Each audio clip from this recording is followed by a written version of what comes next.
एक छोटे से गांव के किनारे एक पुराना बरगद का पेड़ था। लोग कहते थे कि उस पेड़ पर एक डायन का वास है। दिन में वह पेड़ सामान्य लगता था, लेकिन रात होते ही वहां से अजीब अजीब आवाजें आने लगती थी। गांव के बड़े बुजुर्गों का कहना था कि जो भी उस बरगद के पेड़ के पास रात में गया, वह कभी वापस नहीं लौटा। गांव के लोग बताते थे कि वर्षों पहले इस गांव में एक औरत रहती थी जिसका नाम सुधा था।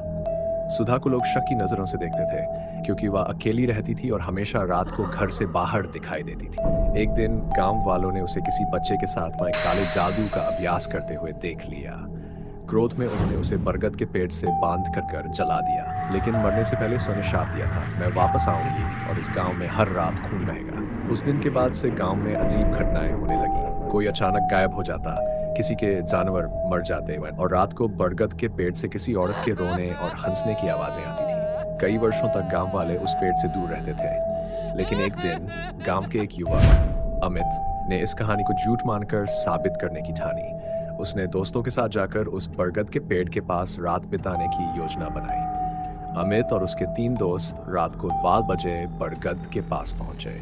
चारों ने हिम्मत दिखाने के लिए अपने मोबाइल पर रिकॉर्डिंग चालू कर दी। शुरुआत में सब कुछ शांत था, लेकिन जैसे ही रात का दूसरा पहर शुरू हुआ, अचानक ठंडी हवा चलने लगी। अचानक पेड़ की डालियों से कुछ गिरने की आवाज आई। अमित ने देखा तो वहां कुछ नहीं था। तभी पेड़ से एक तेज चीख सुनाई दी। आवाज इतनी भयानक थी कि चारों के होश उड़ गए। जब उन्होंने ऊपर देखा तो उन्हें पेड़ की डालियों के बीच एक सफेद साड़ी में लिपटी औरत नजर आई। उसकी आंखें खून जैसी लाल थी और उसके बाल बिखरे हुए थे। डर के मारे चारों ने भागने की कोशिश की, लेकिन उनके पैर जैसे जमीन में जकड़ गए। औरत पेड़ से उतरकर उनके पास आई। उसके चेहरे पर डरावनी मुस्कान थी। वह अमित के पास आकर बोली, तुमने मेरी शांति भंग की है, अब तुम्हें इसकी सजा मिलेगी।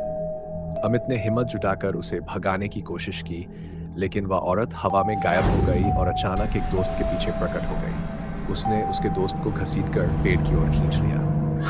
चीखें सुनाई दी, लेकिन फिर सब कुछ शांत हो गया। अमित किसी तरह अपनी जान बचाकर सुबह गांव लौटा।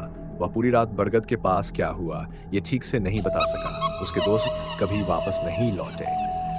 गांव वालों ने फिर उस बरगद के पेड़ को छोड़कर दूर बसने का फैसला किया। कहानी का अंत। आज भी कहते हैं कि उस बरगद के पेड़ के पास रात में जाने की हिम्मत कोई नहीं करता। वहां अब भी सुधा की चीखें गूंजती हैं और रात को सफेद साड़ी में लिपटी वह डायन बरगद की डालियों पर झूलती नजर आती है। ऐसे ही डरावनी कहानी सुनने और देखने के लिए चैनल को सब्सक्राइब करें। वीडियो अच्छी लगी हो तो वीडियो लाइक करें। मिलते हैं किसी नेक्स्ट वीडियो पे किसी नए कहानी के ऊपर।